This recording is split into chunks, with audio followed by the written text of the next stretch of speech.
Hello বাচ্চারা, আজ আমি তোমাদের একটি নতুন গল্প শোনাবো। দুই অলস ব্যক্তিকে নিয়েই এই গল্প।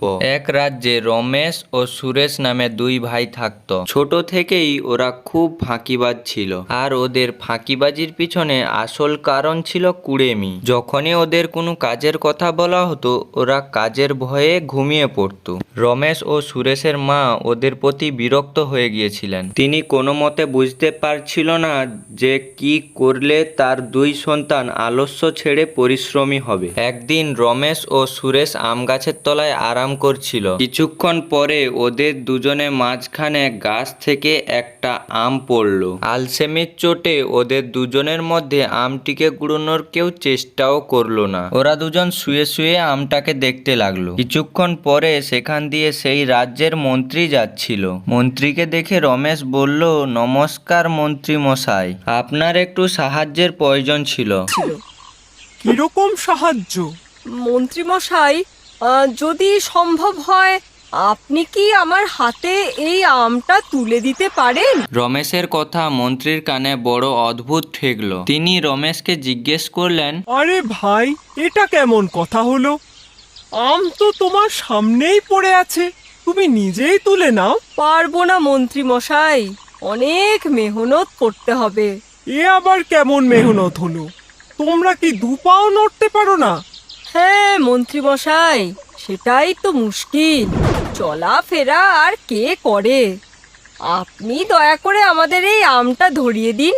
রমেশ ও সুরেশের এই অলস স্বভাব দেখে মন্ত্রীর ভীষণ রাগ হলো। তিনি তাদের হাতে আম না দিয়েই সেখান থেকে চলে গেলেন। রমেশ আর সুরেশও কুড়েমি করে একইভাবে পড়ে রইল।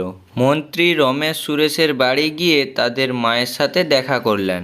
আমিও খুবই চিন্তিত মন্ত্রী মশাই, কিছুতেই বুঝতে পারছি না যে এই অকর্মণ্যগুলোকে কিভাবে শুধরানো যায়। এরা যদি এরকমই কর্মবিমুখ থাকে তাহলে ভবিষ্যতে এদের কি হবে কে জানে।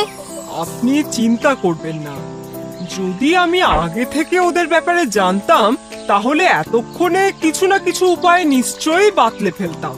আগামীকাল আপনি আপনার দুই ছেলেকে রাজপ্রাসাদে পাঠিয়ে দেবেন। রমেশ সুরেশের মা ওদেরকে রাজপ্রাসাদে যেতে বললেন।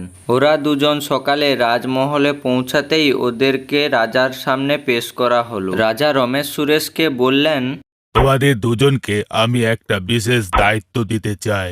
কি মহারাজ? কাল থেকে তোমরা রাজমহলের একটা ক্ষেত্রের রক্ষণাবেক্ষণ করবে। তোমাদের তো আবার বেশি ভারী পরিশ্রমের কাজ পছন্দ নয়।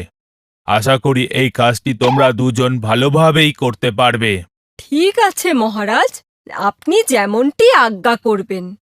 কিন্তু যেন মনে থাকে, যেখানকার দেখাশোনা তোমরা করবে সেখানে অনেক মূল্যবান জিনিসপত্র রয়েছে, যেন কোনো এদিক ওদিক না হয়। ঠিক আছে মন্ত্রী মশাই। রমেশ আর সুরেশ পাহারাদার হিসেবে দেখাশোনা করতে বসে গেল। কিন্তু নিজেদের স্বভাব মতোই বসে বসে তারা ঘুমিয়ে গেল। আর তাদের এই অবহেলার কারণে রাজপ্রাসাদে চুরি হয়ে গেল। পরের দিন সকালে ঘুম থেকে উঠে তারা দেখে মন্ত্রী সামনে দাঁড়িয়ে আছে। মন্ত্রী রেগে গিয়ে বললেন, উড়ে কোথাকার, একটা ছোট্ট কাজ দিয়েছিলাম তোমাদের, সেটাও তোমরা ঠিক করে করতে পারলে না। এখন তোমরা দুজন আমার সঙ্গে চলো, তোমাদের এই ভুলের জন্য কঠোর সাজা দেওয়া হবে। রাজমহলের অনেক বড় ক্ষতি হয়েছে, তোমাদের মৃত্যুদণ্ড দেওয়া হবে। কি মৃত্যুদণ্ড?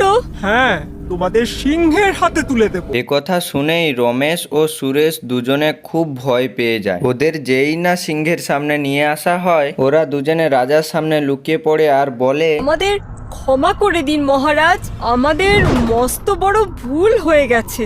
যদি আমরা কুঁড়েমি না করতাম আর কাজটাও দায়িত্বশীলতার সঙ্গে করতাম তাহলে চুরি হতো না।